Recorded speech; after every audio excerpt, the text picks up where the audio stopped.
Direct selling industry का future क्या है, इस बिजनेस की सच्चाई क्या है, लोग इस बिजनेस के बारे में बताने से क्यों कतराते हैं, लोग इस बिजनेस में काम करना क्यों नहीं चाहते हैं, क्यों डायरेक्ट सेलिंग बिजनेस में इतनी नेगेटिविटी है, क्या है इसकी वजह।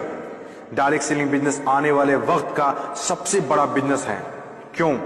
अगर आज आप दूसरी कंट्रीज को देखें, जो कंट्रीज आज डेवलप्ड है, उन सभी कंट्रीज के अंदर डायरेक्ट सेलिंग बिजनेस का बहुत ज्यादा प्रायोरिटीज दी जाती है, क्योंकि डायरेक्ट सेलिंग बिजनेस लोगों का बिजनेस है और जब तक दुनिया में लोग रहेंगे तब तक ये बिजनेस चलता रहेगा, क्योंकि ये बिजनेस लोगों पर डिपेंडेड है। जब तक लोग खाते रहेंगे, नहाते रहेंगे, कपड़ा पहनते रहेंगे, तब तक ये बिजनेस आपका चलता रहेगा। अपने इंडिया में कुछ लोग इसे फंसाने का काम बोलते हैं और कुछ लोग ये मानते हैं जिनके पास करने को कोई काम नहीं होता वे लोग ये काम करते हैं। मैं उन सारे लोगों से सहमत हूं, क्योंकि उन लोगों के पास अभी तक इस बिजनेस का प्रॉपर नॉलेज नहीं पहुंच पाई है।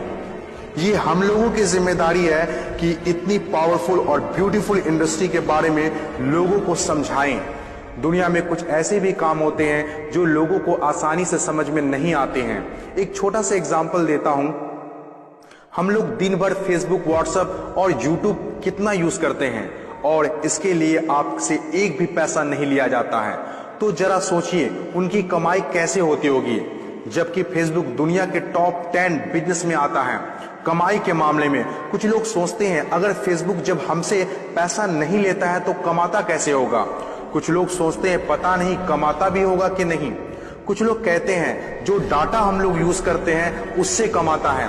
डाटा का पैसा सिम वाले को जाता है, जिसका सिम हम लोग यूज करते हैं, चाहे वो एयरटेल हो या जियो हो। ना तो जानते हैं और ना ही जानना चाहते हैं कि कमाई आखिर कैसे होती है। दोस्तों, सबसे पहले आपके लिए ये जानना जरूरी है कि कोई भी इंडस्ट्री कैसे चलती है और कैसे बनती है। किसी भी नई इंडस्ट्री को चलने के लिए 4 फेज से गुजरना होता है। पहला जो फेज होता है वो होता है नेगेटिव फेज, और आज direct selling industry negative phase में है।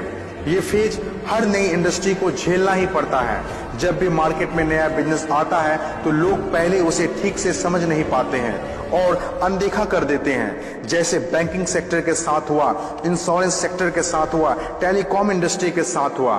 पहले ना तो लोग बैंक में पैसा जमा करते थे और ना ही इंश्योरेंस लेते थे, क्योंकि इंडस्ट्री नई थी, लोग डरते थे, किसी पर भरोसा नहीं था। लेकिन आज देखिए, यही इंडस्ट्री है जिसके बिना किसी राज्यों की कल्पना करना असंभव है। जब नई नई प्लास्टिक इंडस्ट्री स्टार्ट हुआ तो 95% लोगों ने इनकार कर दिया